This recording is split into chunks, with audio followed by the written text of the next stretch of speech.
Baik, kita lihat sekarang ya, bagaimana novel tadi yang ditulis Gibran itu mengekspresikan penderitaan yang dialami mereka berdua di cinta pertamanya. Baik, kita lihat. Ini bagian novel yang isinya tadi komplain, protes. Mengapa kok aku yang menderita? Ini kalimat dari Selma di hadapan Gibran. Jadi katanya Selma itu panjang sebenarnya ya. Saya ambil sebagian untuk menunjukkan ini mental, ini situasi jiwa ketika mengalami penderitaan di level awal yang kemudian kita protes. Mengapa kok aku? Apa salahku? Apa dosaku? Katanya Selma seperti ini. Antara lain, sia-siakah segala malam yang kita lalui bersama dalam cahaya rembulan di bawah pohon melati, tempat dua jiwa kita menyatu. Apakah kita terbang dengan gagah perkasa menuju bintang-bintang, lalu sekarang kita turun ke dalam jurang? Atau tidurkah cinta ketika ia mendatangi kita, lalu ketika ia terbangun menjadi marah dan memutuskan untuk menghukum kita? Ataukah jiwa-jiwa kita mengubah angin malam yang sepoi menjadi angin ribut yang mengoyak-oyak kita menjadi berkeping-keping dan meniup kita bagai debu ke dasar lembah? Kita tak melanggar perintah apapun, kita pun tidak mencicipi buah terlarang. Lalu apa yang memaksa kita meninggalkan surga ini? Kita tidak pernah bersekutu atau melakukan pemberontakan.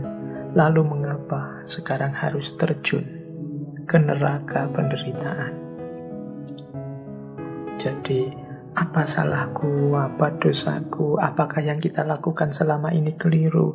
Apakah yang kita lakukan selama ini membuat Tuhan marah, membuat cinta tersinggung, dan lain sebagainya. Jadi ini situasi ketika jiwa kita menggugat penderitaan yang kita alami.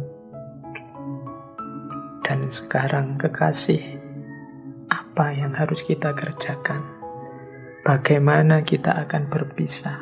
Dan kapan kita akan bertemu lagi? Haruskah kita anggap cinta itu seorang tamu asing yang datang malam-malam dan meninggalkan kita pagi hari? Ataukah kita menganggap rasa kasih sayang ini sebagai impian yang datang dalam tidur kita dan pergi ketika kita bangun? Nah, ini keluhannya Salma kepada Gibran. Oke, nah Gibran juga menjawabnya panjang lebar dengan keluhan-keluhan kesedihannya. Jadi ini saya ambil beberapa, mungkin malam hari ini yang mendengarkan ada yang butuh kalimat yang mewakili situasi hatimu. Bagaimana situasi jiwanya Selma atau situasi jiwanya Gibran yang sebenarnya saling mencintai, tapi oleh situasi yang memaksa akhirnya tidak bisa menyambungkan cinta itu. Nah, jadi Selma harus menikah dengan orang lain. Ini kalimatnya Gibran. Mungkin ada yang orang yang dicintai malam hari ini sudah menikah dengan orang lain. Ini kalimatnya Gibran menurut saya bagus. Katanya Gibran begini: besok takdir akan menempatkanmu di tengah sebuah keluarga yang damai. Namun takdir akan mengirimku ke dalam dunia pergolakan dan peperangan. Engkau akan berada di rumah seseorang yang bertabur kebahagiaan karena keindahan dan kebajikanmu. Sementara aku akan menjalani hidup yang penuh sengsara dan ketakutan. Engkau akan memasuki gerbang kehidupan sementara aku akan memasuki gerbang kematian. Engkau akan diterima dengan ramah, sementara aku akan berada dalam kesepian. Namun, aku akan membangun sebuah patung cinta dan memujanya di lembah kematian. Nah, ini kalimatnya Gibran untuk menunjukkan bahwa aku juga tidak kalah sedihnya dengan dirimu. Engkau mungkin akan bahagia besok masuk ke keluarga yang baru, sementara aku sendirian, kesepian. Nah, ini kalimatnya Gibran. Saya lanjutkan lagi. Setelah ini ada kalimat yang menarik bahwa meskipun begitu, cintaku tidak akan lenyap. Justru yang akan menemani hari-hariku adalah cinta itu sendiri. Kata Gibran, cintalah satu-satunya yang akan menjadi penghiburku, dan akan ku minum cinta bagai anggur, dan ku kenakan ia bagai sehelai jubah. Saat fajar menjelang, cinta akan membangunkanku dari tidur nyenyak dan membawaku ke padang yang jauh. Dan di siang benderang, cinta akan menuntunku ke bawah bayang-bayang pepohonan, tempat aku bernaung bersama burung-burung dari terik matahari. Di hari petang, cinta akan mengistirahatkan diriku sebelum matahari terbenam, untuk mendengar nyanyian selamat tinggal alam semesta kepada cahaya siang, dan akan menunjukkan padaku mega memerah yang melayari langit. Di malam hari, cinta akan memelukku, lalu aku akan tidur, memimpikan dunia surgawi, tempat bersemayam sekalian arwah, pecinta, dan pujangga. Jadi ini menurut Gibran tidak apa-apalah, cinta nanti yang akan menemani hidupku detik demi detik, baik pagi hari, siang hari, petang hari, maupun malam hari. Di musim semi, aku akan berjalan seiring dengan cinta di antara bunga-bunga dan mereguk tetes-tetes musim dingin yang tersisa pada piala bunga nan indah. Di musim panas, akan kubuat berkas-berkas jerami menjadi bantal dan rerumputan menjadi tempat tidur kami, serta cakrawala akan menyelimuti kami saat kami memandang bintang-bintang dan rembulan. Di musim gugur, cinta dan aku akan pergi berkelana ke kebun anggur dan duduk di samping tempat pemerasan anggur, serta menyaksikan butir-butir buah anggur digunduli dari ornamen emasnya. Dan kawanan burung yang sedang berpindah akan mengepakkan sayapnya di atas kami. Di musim dingin, kami akan duduk di tepi perapian, membaca kisah-kisah masa lalu dan sejarah negeri-negeri yang jauh. Sepanjang hari-hari mudaku, cinta akan menjadi guruku. Dalam usia dewasa, cinta akan menjadi penolongku. Dan di usia renta, cinta akan menjadi kesenanganku. Cinta itu, kekasihku, akan menyertaiku hingga akhir hidupku. Dan sesudah kematian pun, tangan Tuhan akan menyatukan kami kembali. Nah, ini kalimat-kalimat puitisnya Gibran untuk menjelaskan bahwa meskipun aku tidak bisa bersamamu, tapi cinta ini akan menemaniku selalu sampai akhir. Baik di pagi hari, di siang hari, di petang hari, maupun di malam hari. Baik di musim semi, musim panas, musim gugur, maupun musim dingin. Di hari-hariku, di hariku yang masih muda, cinta akan jadi guruku. Saat aku dewasa, cinta menjadi penolongku. Dan saat aku tua, cinta akan menjadi kesenanganku. Dan nanti bahkan setelah aku mati, Tuhan pun tetap tidak memisahkan kami. Kami itu maksudnya Gibran dan cintanya. Ini menurut saya bagian-bagian yang indah dari Al-Ajnihah Al-Mutakatsirah. Boleh teman-teman pakai untuk menghibur kalau mungkin ada yang sedang dilanda patah hati. Nah, saya lanjutkan ya. Setelah itu nanti ada bagian kalimat yang dipakai judul, yaitu tentang sayap-sayap yang patah. Ada kalimat nanti setelah adegan saling menangis, saling mengungkapkan kesedihan, nanti Salma dan Gibran ini saling menyatakan bahwa sayap-sayapnya patah. Begitu aku memegang tangan Selma dan menariknya ke bibirku, ia mendekat padaku dan memberikan kecupan pada dahiku, lalu menghempaskan diri pada bangku kayu.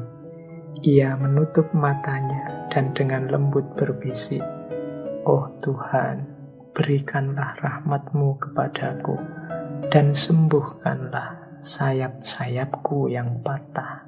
Ini keluhannya Selma di taman sebelum Gibran pulang. Jadi di situ nanti ada kalimat yang dipakai judul sayap-sayap yang patah. Nanti setelah pulang, Gibran juga mengucapkan kalimat yang sama. Aku sampai ke kamarku dan seperti seekor burung yang luka tertembak oleh seorang pemburu. Aku melemparkan diri ke atas ranjangku, mengulang-ulang kata Selma. Oh Tuhan, berikanlah rahmat-Mu kepadaku dan sembuhkanlah sayap-sayapku yang patah. Oke, ambil nafas sebentar. Jadi itulah penderitaan dua orang yang sedang mengalami cinta pertama tapi tidak tersampaikan. Baik, kita ambil tema yang sedikit berbeda. Ini bahasa saya tema kebangkitan atau tema pemberontakan. Jadi mereka berdua ini kan sedang mengalami, kalau bahasa agama itu kezaliman dari budaya, dari tradisi, mungkin juga dari otoritas agama. Maka di Al-Ajnihah Al-Mutakatsirah juga ada kalimat-kalimat yang memancing, mbok jangan diam saja, mbok jangan pasrah saja, mari kita memberontak, mari kita melawan situasi ini. Di situ saya ambil peta. Jadi ini biar ada tambahan wawasan ya, ketika seseorang diinjak, seseorang dizolimi, ketika seseorang disakiti, itu biasanya reaksi mentalnya berurut dari 1 sampai 4. Itu yang saya jejer itu. Jadi orang itu ketika disakiti oleh orang lain, itu situasi jiwanya berkembang dari awal sampai akhir yang saya gambar itu. Yang paling awal apa? Ketika orang itu disakiti, biasanya dia mudahnya saya pakai kalimat, aku ini sakit, jangan teruskan. Jadi bayangkan teman-teman, tiba-tiba mudahnya begini, tiba-tiba jalan kok diinjak sepatumu oleh orang lain. Itu kan pertama-tama kalian terus, aduh kok sakit, jangan teruskan. Berarti teman-teman mengingatkan yang menginjak, mas, sakit mas. Nah, ya mungkin dia tidak sengaja nginjak atau gimana. Jadi aku sakit, jangan teruskan. Kok masih diteruskan, maka akan berubah. Jadi dari mengingatkan jadi memohon. Yang kedua apa? Aku sakit, tolong aku. Jadi tolong aku itu maksudnya, ini aku sudah sangat sakit ini, kamu jangan diteruskan, tolong aku biar tidak sakit lagi. Nah, kalau dia masih tidak pindah, ini kita sudah lama, sakitnya sudah luar biasa, berarti kan kayak tadi diinjek nggak pindah-pindah. Maka masuk ke fase ketiga, aku harus tidak sakit ini. Pergilah, ini fase mulai fase melawan, memberontak. Ini kalau pakai peribahasa Indonesia itu semut pun kalau diinjak ya lama-lama menggigit. Jadi aku harus tidak sakit. Pergilah itu ya mungkin kalau kasusnya kaki kita yang diinjek tadi, mungkin orang yang injek kita dorong menjauh. Pergilah. Aku harus tidak sakit. Karena ini sudah sakit lama ini. Biasanya kalau sudah mengalami itu, akhirnya aku sudah tidak sakit lagi karena aku sudah pergi. Tapi alternatifnya terus dua. Ketika aku sudah tidak sakit itu, aku akan membalasmu atau aku akan memaafkanmu. Jadi ini teori reaksi jiwa ketika dizolimi, ketika disiksa. Kanjeng Nabi itu mengalami banyak sekali kesulitan penyiksaan selama berdakwah di Mekah sampai kemudian hijrah di Madinah dan berhasil. Itu ya karena Rasulullah jiwanya mulia, yang dilakukan memaafkan. Tapi nanti dalam sejarah ya ada saja orang-orang yang setelah dia dizolimi kemudian ganti ingin membalas menzolimi. Tapi ini gambaran saja dari kondisi jiwa seseorang ketika dia direpresi. Tolong teman-teman perhatikan ini. Kalau ada orang dizolimi itu biasanya awalnya dia teriak. Biasa mengingatkan, aku ini sakit loh, jangan begitu lagi. Masih juga dilanjutkan menyakiti, dia biasanya mengingatkannya lebih intens lagi. Dari mengingatkan jadi minta tolong jangan begitu. Tapi kok masih saja menginjak, mau tidak mau daripada aku sakit terus, engkau harus aku dorong pergilah, menyingkirlah. Nah, kalau sudah itu kemudian biasanya yang terjadi dua, membalas atau memaafkan. Ini bolehlah dibaca untuk sebagai framework, misalnya mengapa dulu Belanda datang itu kita terima baik-baik. Karena dianggap dia teman, ingin dagang, mungkin ingin membantu-bantu kemajuan para penjajah yang datang ke kita. Tapi kok terus menghisap, menyakiti. Nah, kan kita terus mengingatkan, sakit ini jangan diteruskan. Oh, tambah nemen, tambah serius ini menyiksanya, ya tolong deh jangan dilanjutkan. Nah, kalau masih saja begitu, ya baru okelah melawan, pergilah. Nah, biasanya kalau sudah kita powernya cukup, aku akan membalasmu atau ya sudah aku maafkan. Ada orang yang berjuang untuk membalas, ada yang orang yang hatinya luas untuk memaafkan. Nah, ini paling tidak malam hari ini kita sedikit paham situasi jiwanya orang-orang yang dizolimi. Kan agama menyarankan kita menolong saudara-saudara kita yang dalam situasi kezoliman, baik yang zolim atau mazlum, yang menzolimi atau yang dizolimi. Nah, ini menurut saya teorinya untuk melihat kondisi jiwa orang yang sedang dizolimi. Coba kita perhatikan orang itu, semoga tidak nyampe level 3 yang pergilah. Apalagi level aku akan balas dendam. Maka kita harus peka. Peka itu begitu ada orang teriak sakit di level pertama, aku ini sakit, jangan teruskan, segera kita hentikan, tidak diteruskan menyakiti orang dalam bentuk apapun. Jangan tunggu lama-lama, karena kalau sudah nyampe level pergilah, apalagi level aku akan membalasmu, yang terjadi pasti konflik, pasti tragedi kemanusiaan. Ini makanya saya bilang tadi, mari kita latihan menghidupkan nurani, menghidupkan hati.